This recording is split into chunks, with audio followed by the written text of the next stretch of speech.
WhatsApp guys, welcome back once अगेन। So दोस्तों, आज की कहानी जो एक्सप्लेन करने जा रहे हैं उसका नाम है हैरियट।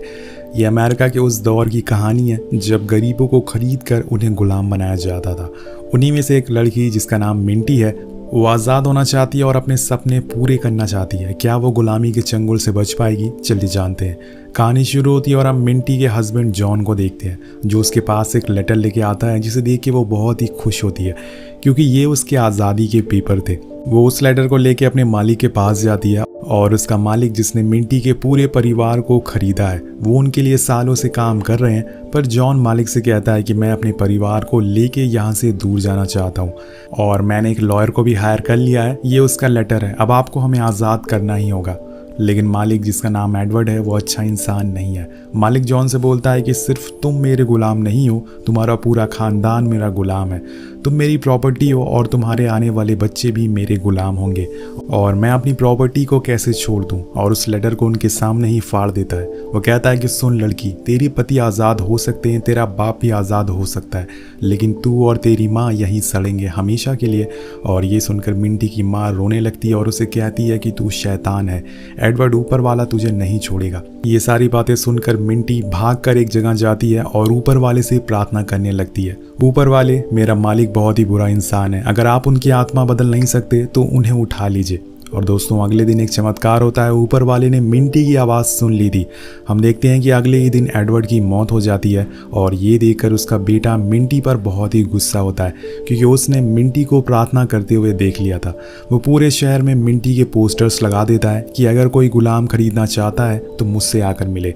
यहाँ दोस्तों, खुलेआम इंसानों की बोली लगाई जा रही थी, जो चाहे वो किसी को भी खरीद सकता था। एक दिन मिंटी हर बार की तरह काम कर रही होती है और वो देखती है कि वहाँ खड़े गार्ड्स का ध्यान उसकी तरफ नहीं है, और वो इसी चीज़ का फ़ायदा उठा के जॉन से मिलने जाती है, जहाँ वो उसे बताता है कि आज रात वो उसे लेके यहाँ से भाग जाएगा। अब रात होने पर मिंटी जॉन के बताए हुए गेट पे नहीं बल्कि दूसरे गेट से भागने लगती है। और इधर दूसरे गेट पर जॉन उसका इंतजार कर रहा होता है, लेकिन तभी वहाँ पर एडवर्ड का बेटा आ जाता है और उसे पकड़ लेता है क्योंकि उसे पता चल चुका था कि मिंटी भाग गई है। इसलिए वो उस पर बंदूक तान देता है और पूछता है कि मिंटी कहाँ है। इधर मिंटी भाग के सीधा अपने डैड के पास जाती है और उन्हें देख के ऐसा लग रहा था कि उन्हें ये सब पहले से ही पता हो। क्या पता जॉन ने उन्हें बताया था। वो मिंटी को कुछ खाने को देते हैं और कहते हैं कि अपनी हिफाजत करना, और जाने से पहले एक बार ज़रूर चर्च जाने के लिए बोलते हैं। अब यहाँ से वो सीधा चर्च पहुँचती है, जहाँ वो फादर को बताती है कि वो मुझे बेच रहे हैं और मेरे परिवार से मुझे दूर भेज रहे हैं, इसलिए मुझे यहाँ से भागना होगा। फादर उसे कुछ बातें बताते हैं कि अगर तुम पकड़ी गई तो तुम्हें मारेंगे और पीटेंगे वो लोग, फिर तुम्हें कोई भी नहीं खरीदेगा, इसलिए हो सके तो तुम वापस चली जाओ।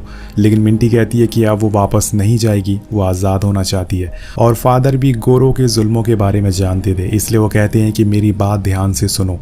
डर ही तुम्हारा सबसे बड़ा दुश्मन है, ईश्वर पर भरोसा करना।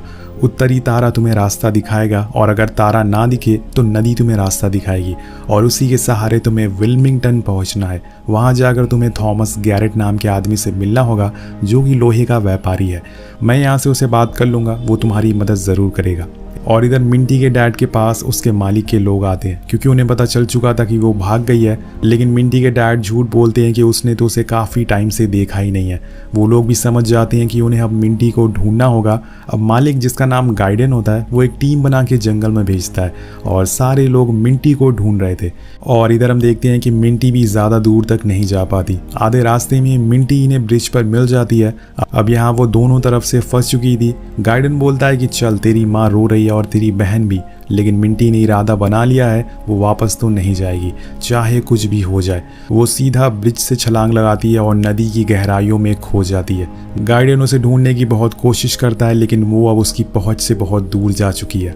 और अब यहाँ से मिंटी की जिंदगी का दूसरा अध्याय शुरू होता है। अगले ही पल हम मिंटी को किनारे पर देखते हैं और उसकी हालत बहुत ही ज़्यादा ख़राब थी। उसके कपड़े फट चुके थे, लेकिन उसके अंदर हिम्मत अभी भी पूरी थी। वो एक बार फिर से आगे का सफ़र शुरू करती है। अब थोड़ी दूर जाने पे उसे एक कार्ट मिलता है, एक बैलगाड़ी, जिसके अंदर वो छुप जाती है और वो बैलगाड़ी बहुत दूर जाकर रुकती है। अब मिंटी वहाँ पहुँचकर एक आदमी से गैरेट के बारे में पूछती है। वो आदमी भी ब्लैक होता है, इसलिए वो उसके हालात को समझ रहा था। वो उसकी मदद करता है और साथ में उसके आगे का सफ़र आसान करने के लिए उसे थोड़े पैसे भी देता है। इसके बाद वो एक वाइट मैन की शॉप पे पहुंचती है, जहां वो एक बार फिर से उसे गैरेट नाम के आदमी के बारे में पूछती है। उस आदमी को देख के ऐसा लग रहा था कि उसे गैरेट के बारे में पता है, पर वो आगे कुछ कहता कि उससे पहले ही मिंटी वहीं बेहोश हो जाती है और हमें पता चलता है कि वो वाइट मैन कोई और नहीं बल्कि गैरेट ही था।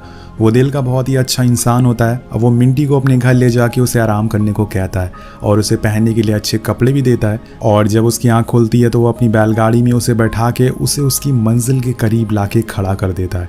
यहाँ से मिंटी का सफ़र बहुत ही करीब और आसान हो जाएगा। पर आखिर वो जा कहाँ रही है? उसने अपने परिवार को ऐसे वहाँ अकेले क्यों छोड़ दिया? ये सब सवालों का जवाब आपको आगे मिल जाएगा। अब यहाँ से आगे मिंटी को अपनी आज़ादी दिख रही थी और उगते हुए सूरज को देखकर वो उछल पड़ती है और उसके चेहरे पे हम आज़ादी वाली मुस्कान देखते हैं। अब यहाँ से आगे बढ़ने पर मिंटी अब फाइनली पेंसिल्वानिया नाम के शहर पहुँचती है, जहाँ वो एक फ्रूट वाले से एंटी ब्लैक स्लेव कम्युनिटी के पास जाने का रास्ता पूछती है और बड़ी मुश्किलों के बाद एक विलियम नाम के आदमी से मिलती है और उसे बताती है कि उसे गैरेट ने भेजा है, क्या तुम मेरी मदद करोगे? ये सुन के विलियम हैरान हो जाता है और फौरन एक डायरी में उसकी डिटेल लिखने लगता है। यहाँ विलियम उसे एक नया नाम देता है जो कि होता है हैरिएट। वो हैरिएट से पूछता है कि क्या तुम्हारा मालिक ने कभी तुम्हें मारा था या चोट पहुंचाई थी? तो हैरिएट कहती है कि उन्होंने एक बार मेरा सर फोड़ दिया था जब मैं 13 साल की थी। 2 दिन बाद मुझे होश आया तो मेरी बहनों को भी बेच रहे थे वो लोग। वो एक भयानक सपना था जो सच हो गया। विलियम के दिमाग में एक ही सवाल था कि आखिर कोई इतना लंबा सफ़र पैदल कैसे तय कर सकता है। ये सवाल सुनने के बाद मिंटी कहती है कि मेरे साथ गॉड थे और उन्होंने ही मुझे एक दूसरा मौका दिया है। अब सीन कट होता है और हम विलियम और मिंटी को एक मिया नाम की औरत के घर जाते हुए देखते हैं। विलियम बताता है कि वो एक अमीर ब्लैक लेडी है और जो ब्लैक लोग बेबस और लाचार होते हैं वो उन्हें काम देती है। तुम्हें भी वहाँ अच्छा काम मिल जाएगा। कुछ देर बाद हम मिया को देखते हैं। वो मिंटी को अपने घर में केयर टेकर की जॉब दे देती है और वहाँ पर बहुत सारे ब्लैक लोग भी थे जो काम किया करते थे।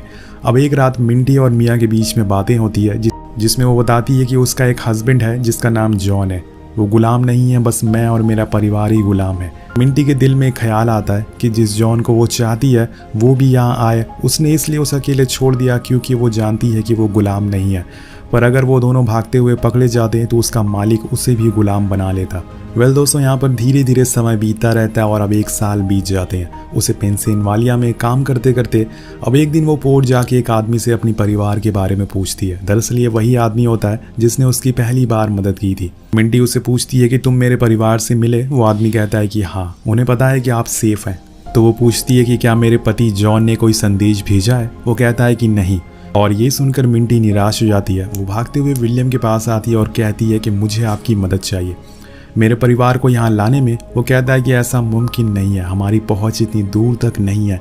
तुम यहाँ पर खुद आई इसलिए हम तुम्हें बचा पाए। लेकिन मिंटी कहती है कि मैं खुद जाऊँगी और उन्हें लेके यहाँ पर आऊँगी, अब चाहे कुछ भी हो जाए। अब वो इस बारे में मियाँ से बात करती है कि वो उसकी मदद करे उसके परिवार को यहाँ तक लाने में, और मियाँ भी मान जाती है। जिसके बाद वो उसे कुछ अच्छे कपड़े देती है और एक फ्री लेडी की तरह चलना बातें करना सिखाती है ताकि किसी को भी उस पर शक ना हो कि वो एक गुलाम है। साथ में वो उसे एक बंदूक भी देती है जिससे वो अपनी हिफाजत कर सके। इसके बाद मिंटी अपने सफ़र पर निकल जाती है। वो अपने गांव पहुंचती है लेकिन वहां पर एक पुलिस वाला उसे रोक लेता है। लेकिन मिंटी उसे एक नकली पेपर्स दिखाती है जो किसी और के थे, जो कि उसी के नाम पर होते हैं, जिससे कि वो उसे जाने देता है। अब यहाँ से वो सीधा जॉन के पास पहुँचती है। अब दोनों 1 साल बाद एक दूसरे से मिल रहे थे। मिंटी उसे गले लगाकर बहुत ही रोती है, पर उसे इस बात का अंदाज़ा नहीं था कि जिसके लिए वो इतना लंबा सफ़र करके आई है उसने उसके लिए 1 साल भी इंतज़ार नहीं किया। जॉन बताता है कि मुझे लगा कि तुम नदी में गिरकर मर गई हो, जिसके बाद मैंने एक फ्री लेडी से शादी कर ली और अब मेरा एक बच्चा भी है। ये सुनकर मिंटी पूरी तरह से टूट जाती है। उसे तो मानो यकीन ही नहीं हो रहा था। वो मन ही मन सोच रही थी कि आखिर वो यहाँ पर क्यों आई। अब ये सब जानने के बाद वो जॉन को छोड़कर अपने परिवार से मिलने जाती है, जहाँ सभी उसे देखकर बहुत ही खुश होते हैं। अब मिंटी सभी से कहती है कि वो आज़ाद होने वाले हैं और अपने पिता से भी कहती है कि आप भी हमारे साथ चलिए। लेकिन उसके पिता कहते हैं कि जब तक मेरे सारे बच्चे आज़ाद नहीं हो जाते मैं और तुम्हारी माँ यहीं रहेंगे। तो एक माँ और बाप अपने बच्चे के लिए क्या क्या कर सकते हैं ये आपको आइडिया हो गया होगा ये सीन देखकर।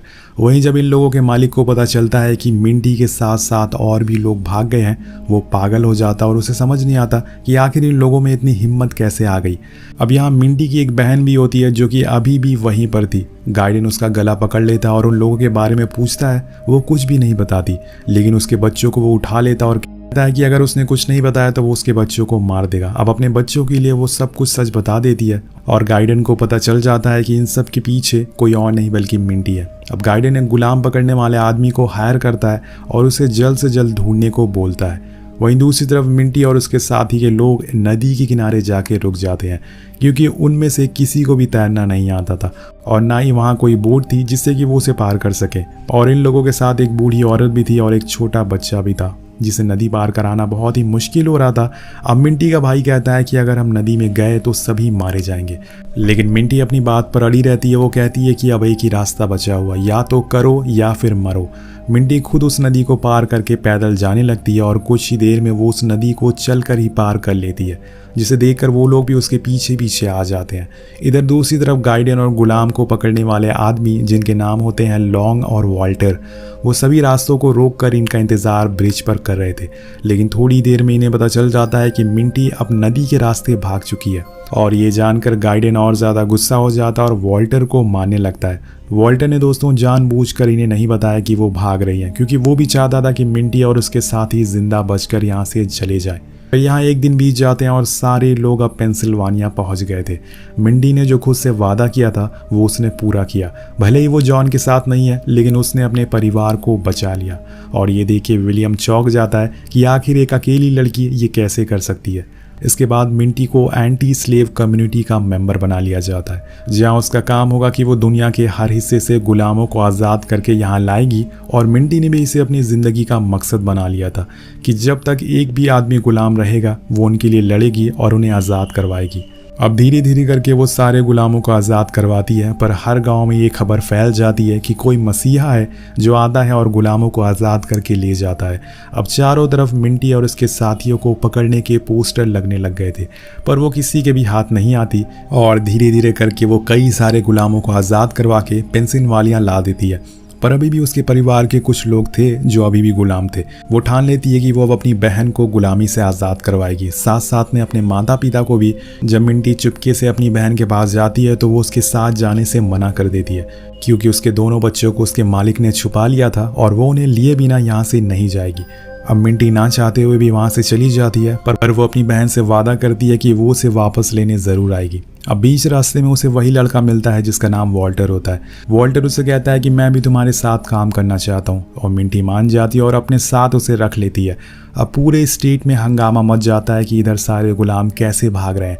सभी मालिक चाहते थे कि गुलाम पर एक कड़ा कानून बनाया जाए। इसी बीच मिंटी के पुराने मालिक को भी पता चल जाता है कि इन सब के पीछे मिंटी का हाथ है, और अब सभी उसे मूसा मानने लगे थे। मूसा दोस्तों वही है जिन्होंने अपने लोगों को फिरौन से आज़ाद करवाया था। फिरौन मिस्र का राजा था जिसने बहुत सारे लोगों को गुलाम बनाया था। वेल, कहानी पर आते हैं। अब सारे अमीर लोग सरकार को पैसा खिला देते हैं और एक कानून पास करवा देते हैं कि अगर कोई गुलाम भागकर दूसरे शहर में जाता है तो हम उन्हें वहां से जाके भी पकड़ सकते हैं, और जो लोग उन्हें अपने घर में आसरा देंगे उनके ऊपर भी केस होगा। यानी कि हर तरफ से बस गरीब और लाचार लोग पिस रहे थे। अमीर चाहे कुछ भी कर सकते हैं अपने पैसों के दम पर। और इस कानून की खबर विलियम और मिंटी को भी लग जाती है। वो फौरन बचे हुए स्लेव को कनाडा जाने वाली ट्रेन में बैठा देते हैं। विलियम मिंटी को भी उस ट्रेन में बैठने को बोलता है, क्योंकि उसने ही ये सब शुरू किया था। अगर वो किसी के हाथ लगी तो वो लोग उसे जान से मार देंगे। पर मिंटी को मिया का ध्यान आता है, जिसने उसे हौसला दिया था और उसे एक निडर लड़की बनने में उसका सबसे बड़ा हाथ था। लेकिन जब वो उसके घर जाती है कि गाइडन और उसके आदमी उसे बेरहमी से मार रहे हैं, क्योंकि उसने उन गुलामों को अपने घर में आसरा दिया था। वो उसे मिंटी के बारे में पूछते हैं, पर वो कुछ भी नहीं बोलती, जिसे देखते हुए वो लोग उसकी जान ले लेते हैं। और उन लोगों के जाने के बाद वो उसके पास जाती है और मिया की ऐसी हालत, उसकी मौत ने उसे अंदर से तोड़ दिया था। वो रोने लगती है और यहाँ से वो सीधा पोर्ट जाती है, जहाँ से सभी गुलाम दूसरी जगह जा रहे थे। लेकिन तभी गाइडन उसे देख लेता है और उस पर गोली चला देता है। सभी गुलाम गाइडन की तरफ बंदूक तान देते हैं और उसे ना चाहते हुए भी मिंटी को छोड़ना पड़ता है। तो यहाँ से अब मिंटी की नई शुरुआत होती है। वो बाकी गुलामों के साथ कनाडा जा रही थी, क्योंकि वहाँ ऐसा कोई भी कानून पास नहीं हुआ था। कनाडा जाने के कुछ दिन बाद मिंटी को पता चलता है कि उसकी बहन की मौत हो गई है, और यहाँ उसे एक हार का एहसास होता है कि वो अपनी बहन को बचा नहीं पाई और बुज़दिलों की तरह यहाँ भाग आई। इसलिए वो कसम खाती है कि वो अब बुज़दिलों की तरह नहीं बैठेगी और लड़ेगी। अब अगले सीन में मिंटी सैनेट से मिलती है। वहाँ बहुत सारे लोग मौजूद थे जो गुलामी के खिलाफ खड़े हुए थे। वो सभी लोग आपस में समाधान निकाल रहे थे कि कैसे वो बाकी गुलामों को आज़ाद करेंगे। कोई कहता है कि हमें उन्हें खेतों से लाना होगा, तो कोई कहता है कि उन्हें 800 किलोमीटर का सफ़र तय करना होगा। तभी एक आदमी कहता है कि बस बहुत हुआ, अब हमें उनके खिलाफ लड़ना होगा। ये सुनकर विलियम भी कहता है कि हाँ, अब समय आ गया है सिविल वॉर का और इसी तरह से हमें अपना हक मिलेगा। और तभी मिंटी कहती है कि हम ऐसे समय में जंग का ऐलान नहीं कर सकते, हमें पहले गुलामों को आज़ादी दिलानी होगी, चाहे ट्रेन से या फिर बैलगाड़ी से। विलियम कहता है कि ऐसा मुमकिन नहीं है क्योंकि कनाडा तक का सफ़र 800 किलोमीटर का है और उन्हें पहुंचने में कई महीने लग जाएंगे। मिंटी कहती है कि चाहे कितना भी समय लगे मैं उन्हें आज़ाद करके रहूँगी, चाहे कुछ भी हो जाए।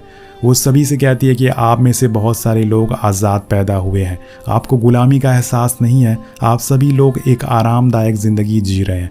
लेकिन मुझे याद है, मुझे हर एक लम्हा याद है मेरे साथ बीता हुआ कि कैसे काम ना करने पर आपके बच्चों को पीटा जाता है जिन्हें पता भी नहीं होता कि काम क्या होता है, कैसे छोटी बच्चियों का बलात्कार होता है, उन्हें बेचा जाता है, भाइयों को जानवरों की तरह पीटा जाता है, मारा जाता है और उनके बच्चों को उनसे दूर किया जाता है। ये घटनाएं सोचकर हमारी रूह कांप जाती है। मैंने उनकी चीखें, उनके दर्द, उनके आंसू देखे हैं और हर रोज़ उनकी चीख मेरे कानों को चीर कर निकलती है।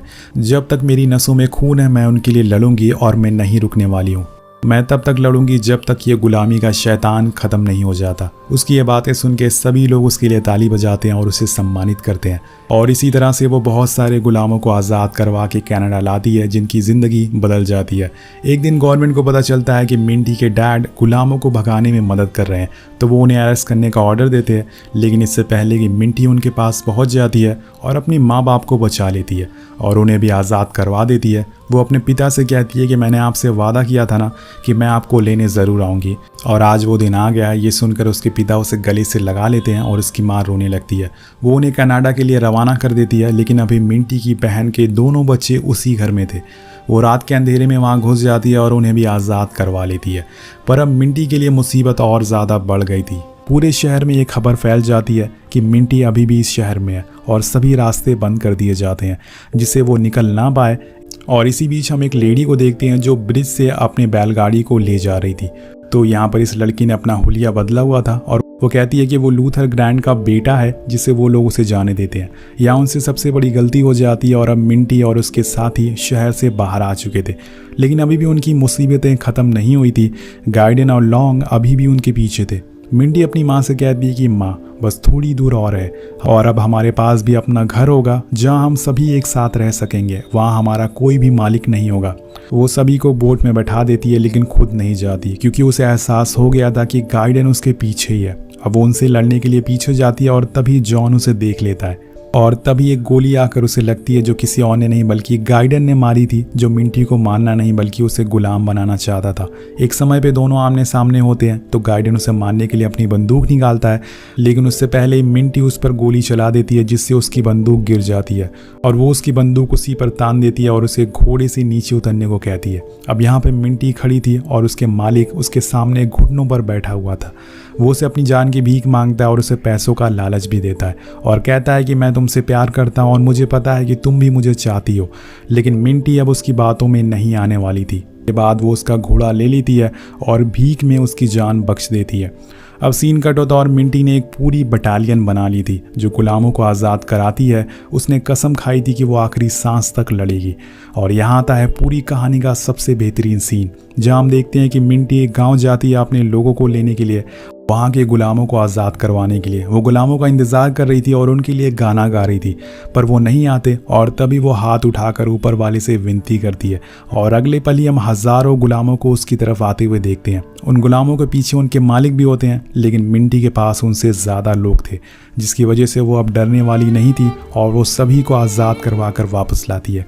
तो कहानी के आखिर में वो अपने घर जाती है और अपने पूरे परिवार से मिलती है और आज उसकी वजह से उसका परिवार एक आज़ाद ज़िंदगी जी रहा है।